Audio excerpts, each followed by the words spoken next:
गुरुर्ब्रह्मा गुरुर्विष्णुः गुरुर्देवो महेश्वरा गुरुः साक्षात् परब्रह्म तस्मै श्री गुरवे नमः। श्री गणेश दत्त गुरुभ्यो नमः। परमपूज्य श्री रामकृष्ण सरस्वती स्वामी महाराजांनी दिलेल्या मार्गदर्शनपर आशीर्वादांचे मी पठण करीत आहे। तपश्चर्या। ईश्वर प्राप्तीसाठी फक्त तपश्चर्याच उपयोगी पडते।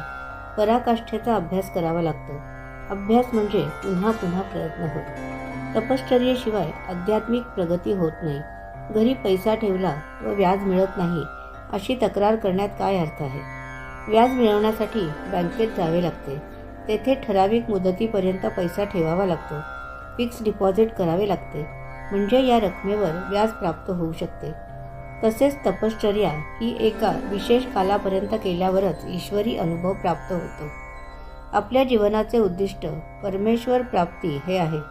यासाठी तपश्चर्या हेच एकमेव साधन आहे। यासाठी पूर्वजांनी तपे करण्यासाठी सांगितले आहे। एक तप म्हणजे 12 वर्षे असा अर्थ आहे। तपे हा अनेक वचनी शब्द आहे। याचा अर्थ अनेक वर्षे तपश्चर्या करावी लागते। 12 वर्षे तपश्चर्या केल्याने परमार्थात काहीतरी समजायला लागते। अध्यात्माची बैठक तयार होते। तपश्चर्या हे ईश्वराशी अनुसंधान निर्माण करण्याचे साधन आहे। ईश्वरावर भक्ती व निष्ठा बसण्यासाठी 12 वर्षांचा काल जावा लागतो। निसंशय मनाने व कर्तव्य बुद्धीने अशा रीतीने तपश्चर्या केली म्हणजे ईश्वर काय चीज आहे हे कळायला लागते। व्रतवैकल्याने ईश्वर प्राप्ती किंवा ईश्वराचा अनुभव कोणालाही आलेला नाही। सामान्य माणसे अनेक वर्षे व्रतवैकल्य करतात व काहीच प्राप्त न झाल्याने शेवटी तेही सोडून देतात। या लोकांची ईश्वर निष्ठा कमी पडते। व्रतवैकल्य हे तपश्चर्येचे लक्षण नाही तर कर्तव्याचे लक्षण आहे। उपवासाने शरीराला आराम मिळतो तर व्रतवैकल्याने मनाला ठराविक समाधान मिळते। परंतु असे केल्याने तपश्चर्या घडत नाही व आध्यात्मिक प्रगती होत नाही। आम्हाला 7व्या वर्षी आमच्या गुरूंनी म्हणजे श्रीमद नृसिंह सरस्वतींनी अनुग्रहित केले। अनुग्रह केल्यानंतर 25 वर्षे त्यांनी आम्हाला काही सांगितले नाही, काही आज्ञा केली नाही।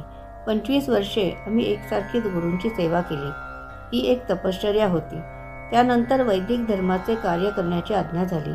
त्यानुसार कार्य सुरू झाले।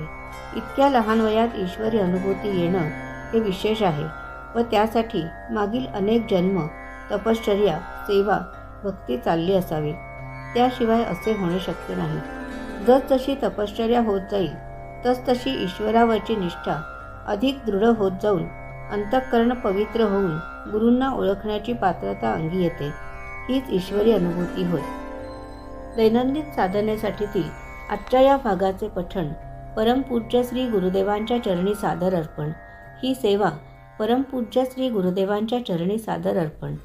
श्री गुरुदेव दत्त।